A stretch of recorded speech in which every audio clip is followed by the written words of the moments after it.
Kristen, and today I'm here with Mike Westcott. How are you doing today? I'm doing great. Thank you, Kristen. How are you doing? Awesome. It's very nice to speak with you today and find out what you've been doing with your music. Thank you. Thanks for having me. So let's go back to the beginning. Tell me how you got your start in music, kind of where it all began. Well, I was fortunate to have a mom and dad who both played in a what I thought was just an average cover band when I was growing up.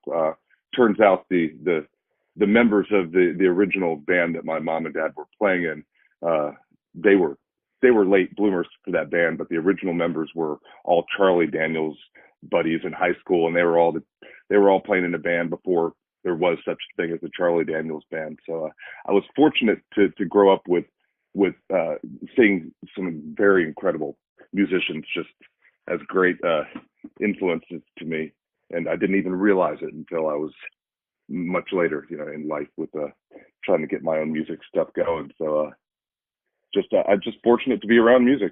But it's certainly something when you grow up around something and you're so submersed in it. Like, I think a lot of times as kids, we don't really realize until, like you said, much later, what kind of influences you had. Yeah, yeah. Can you talk about some of those influences musically and how they've shaped your musical career? Sure, sure. Well, I'd like to even go back to that band, the guitar player for that band, Larry Boogie Nolan. He's a guitar player down in Florida still. Um, just watching that guy get up and play, he could play a Fender Stratocaster or a Gibson Les Paul, and it always sounded just like him. Didn't matter what guitar he played or what amplifier, what equipment he was using. He always sounded just exactly like that man. And that was something that really struck me. It really took me as something important. And all sorts of people played every kind of style of music, but to sound just like you, I liked that. Instead of copying everybody else, he was individual. And since then, it's just that's the kind of any artist that I found that whatever style of music that I found them in, it doesn't matter what style, when they're true to themselves and you can hear them and in one note or with one beat of the drum, you can tell when somebody with real good conviction and they just follow their own heart. That's a big thing for me. The influences like that. Derek Trucks is a good one. Recently, one of my favorite guitar players. Obviously, the guys in Clutch. You hearing them from album one to their most recent, you can tell they do what they want to do, that's I just love musicians like that. All of them. Just I couldn't just name one. It's just too. There's just too many. Definitely. So now when you sit down to write music or however, music comes to you, if it comes like during your daily routine, what inspires you to create the songs that you put out? I use a lot of different inspirations. I think the main thing that inspires me is just what might bother me in my daily activities. What might excite me. What everything that happens in my daily life. It's just that's what inspires me to write and to put to pen or to put to music, to whether it's I'm singing it or playing it. It's just all about getting my message out. So many times I want to say something, and like, for example, a good friend might not want to listen to something you have to say. Well, put it in a song; they might hear it eventually. That's just I like to send out the messages in one way, and also just have some fun. You want to get out and and some days I'm inspired to just have a song about going out on a drive. And it's just that's what inspires me to write. When I see something that makes me happy or makes me sad, I just got to share it. And if you had to go through your catalog of music and pick one favorite song that you've written, are you able to do that, and what is it? Favorite song? Well, I would say that's really hard. It's almost like songs are almost like children to me. It's just they all mean something, and a lot of times they mean something differently. And I'd say right now it would be a mood thing. Like what my favorite song would be is I would say "Heaven Called" from the Justice Road record, and that was it was a song that I wrote after my mom had passed away, and that I was thinking about that today because a friend of mine is going through some stuff, and that song just came to mind. But some days like when I get outside and see the 65-degree weather though later, my favorite song might be "The Hammer" off of Justice Road as well, because that one is just a fun song to me. So it can vary. It really can. So now, when will we see a new album release come out from you? I'm positive that we will be putting something out in 2019. This year we don't have the exact date yet, but there's a ton of material, and it's just a matter of time. We're just trying to set the right time and work everybody's schedules. Since as you may know, we've got quite a bit of touring that goes on and with the members in the band that I'm in. they're out with their own bands quite a bit, and when they're not back when we're doing stuff. So we're going to work this schedule. Hopefully it'll be out, and we'll be touring hopefully by or I will have some dates touring by fall, I hope. So maybe late summer is what I'm hoping for. Awesome. So where all can we see you play? Are there any tour dates coming up in the next couple months that we should be aware of? I have some dates in the Maryland area right now. There's some standard dates coming up. I've got one in February on the 23rd in Durwood, Maryland. I played back in Durwood a couple times this year. That's set, but right now we're working on the fall tour. I'm trying to get out and maybe hit through Tennessee and Ohio, and I'm not gonna go too much more than that. I'm pretty sure we're gonna go to those two towns, but see what we can add on to the tour for fall. And outside of that, I'll be adding some festival dates through the summer, and some probably some Virginia and maybe some Jersey and Pennsylvania, random kind of weekend hits, if you will, not full on tours, just some mini stuff. But you can see it all at MikeWestcott.com. I'll make sure to keep it all up to date on the website. Now, of course, you have the website, and for listeners out there, where else can they find your music, or where else can they find you on social media? At Bandcamp, I have all of my music ready, all of the Mike Westcott Band music up for sale and digital download at Bandcamp. Mike Westcott, that's WESTCOTT. I always throw that in there. But you can find me no matter what. Facebook, I have Mike Westcott Band on Facebook, and there's the website, the regular website. And outside of that, you can find us pretty much everywhere. Spotify, iTunes. It's up on. We got all the records up on everything, I think. And if not, I'll get them up on whatever else is coming out. Right. We'll definitely make sure we share some of those links out as well. Now, for people who are listening to the broadcast, and maybe this is the first time hearing your music, or maybe they're not real familiar with your work, what would you like people to know about you and your music? Well, I'd like everybody to know that I'm a rock musician who has so many influences that I just come right back to just saying, if you like rock, if you like somebody to come out and just sing from their heart and have fun, and at times it's just about getting out the fun message with the band and having a good time and jamming.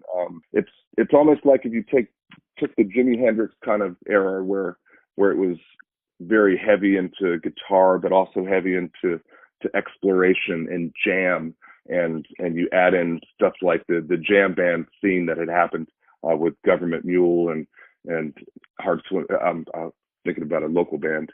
I'm sorry, but you take a lot of the jam band and then put that into the heavy, I'll say, thrash metal influences that I had from the late '80s with an old band that we used to tour with. It comes out pretty much hard driving rock with a blues, funk, jazz kind of feel laying behind it all. So that's what you're going to get. You're going to get Jean-Paul Gasser's drums, and you're going to get Chris Brooks's keyboards and Jay Turner on bass, and myself singing and playing guitar, and we just have fun from the get-go. Well, that is definitely an incredible lineup, and I know you mentioned that those guys are often on their tours themselves. Is that Yep. hard to find the time to get together? I know, especially with JP and Chris, is that difficult to make you guys' schedules work to tour and so forth? It, I wouldn't say difficult could be a word. I'll call it. I'll say tricky. It's tricky, and but it's. I wouldn't say difficult just because it's so worth it. It's so worth it to when we get together and we just jam and whether we write or whether we're playing a gig, it's just real fun. It's real special when you get that certain kind of chemistry with the right guys. It's just it doesn't matter that they're out for 2 or 3 months. The whole time I'm thinking about the next song or that we're going to be recording or the next show that we're going to be playing. And I'm really lucky. We're all really lucky to have such a great musical family. There are so many other musicians that we also play with. When John Paul's out on the road, I've had the extreme. I can't even tell you how awesome it is to play with some of the great musicians. Ben Zamzow on drums. Um, he's a great drummer. Coming up the next February gig, we have a guy, Dimitri Fantini, who's an outstanding drummer. He's going to be first time sitting in the band, and it's just it's awesome. When we keep going along, we keep moving along, even when everybody's out on the road. We keep playing our shows, but we really look forward to getting together when they're back, though. So, yeah, tricky is the right word, but it's worth it. Awesome. Well, we'll definitely have to look forward to that and look for those show dates that you guys have coming up. So tell me, what does the rest of the 2019 year look like for you? Anything else we haven't talked about? Well, got a couple things I'm thinking about trying to work on. Don't really want to. I've got a project I'm trying to put together with it more of just drums and guitar and vocals but that's kind of in the planning stage right now. So but between that and I do play a lot of local blues gigs when I'm not out doing the Mike Westcott band stuff. I pick up a lot of like blues jams shows where you can come out and we can play together. Things that kind of that mean a lot to me because I wouldn't be playing in the band right now if it weren't for uh, my dad and my brothers had pushed me when I hadn't been playing for a little while to get up on stage at an open jam and to go play and I got to tell you that stage is so infectious that you get back on it after a little while off and you just can't get back off it again. So it's playing these open jams and having fun and just getting out to meet everybody. That's what I'm doing in the meantime when I'm not out on the road and doing the Mike Westcott band stuff. So teaching guitar or anything I can do to just keep the music alive and keep sending it to keep pushing along with more people. Now, you mentioned that you also teach music. So Mm-hmm. talk to me like what your advice would be for the young kids coming on who want to get into the music business or who want to become musicians. What advice would you have? Practice, just practice as much as you can. Just never stop. It can be intimidating. It can be rough. It can be. It's sometimes we don't. I don't think we think about it when we're picking up a guitar. We don't think all the way down the road. But when you put out an original piece of art that you've worked so hard on, and you put so much effort into it, you have to be ready to just do it again. It doesn't matter if you only sell one copy or if you sell a million copies. If you do your best work and you just keep going at it, that's what it's about. It's hard in this social media dependent age where so many people are dependent on liking other people liking their comments or people need to be in this group or to be in that group. It might be hard for some musicians to realize that you have to be happy with what you're doing. You can't depend on what other people say to you or give you back for it. You have to be ready to give your all and just keep doing it no matter what. And then you'll find the right group of people to like your stuff, and it will just always keep going if you're honest with who you are. And that's all I can say. I don't like the whole stick to a book and have to do it by a certain way kind of teaching. I definitely like people to understand that it's in the music biz, you could do whatever you feel you want to do, and if you're doing that, then you're going to be a lot happier than if you're reading from a book or doing what people tell you to do. So follow your heart. That's it. I definitely agree. I think that's great advice. Do you find that it's harder today in the music industry with so much emphasis on social media, on labeling music as this type or that type, to be able to do experimental and kind of jam band type of things and have them be accepted or as popular as they might have been like in the 60s or 70s?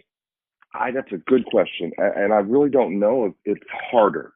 It is hard, but it's just adapting, and it's. I find that once I think I might have figured out how to do one thing, something else comes along. MySpace was a good example. We all got into MySpace and figured that one out, and then that's I don't even know what happened to that. So just being able to adapt to whatever comes out next and be able to push what you have. It almost seems like at at at a time where it seemed like we were getting even more, so much watered down, that there was so much to find out there, so much music, it was hard to find the good stuff. At least I felt that way for a little while, and that was before I was reintroduced to JP and Clutch and those guys. And yeah, pretty much you just type in Clutch and all the music that comes up, bands that are associated with them, it grows and it's infectious. Um, I'm more inspired now hearing bands like All Them Witches and Crowbot. I'm blown away with the talent and the artistry with a lot of these bands, whether they're jam bands or whether they're 3-minute hit song bands. It's just they're out there, but it is watered down. There's a lot of stuff. You got to just search for it. I think that's all there is to it. Got to adapt. It's not harder. It's just different. Definitely. I know that's one thing we try to do here at 1066 The Blast is we try to expose the artists that maybe aren't getting as much attention as they deserve and try to help get your music out there, so that people can hear it. Thank you. Thank you for that. And it's definitely been a pleasure speaking with you today. I'm looking forward to your 2019 album release and hopefully to catching you on a couple tour dates this year. Awesome. That'd be great. Well, I thank you very much for speaking with me today, and you have a wonderful day. Thank you so much, Kristen. Thank you. Thank you very much. And thank you, everybody, for listening. Thank you.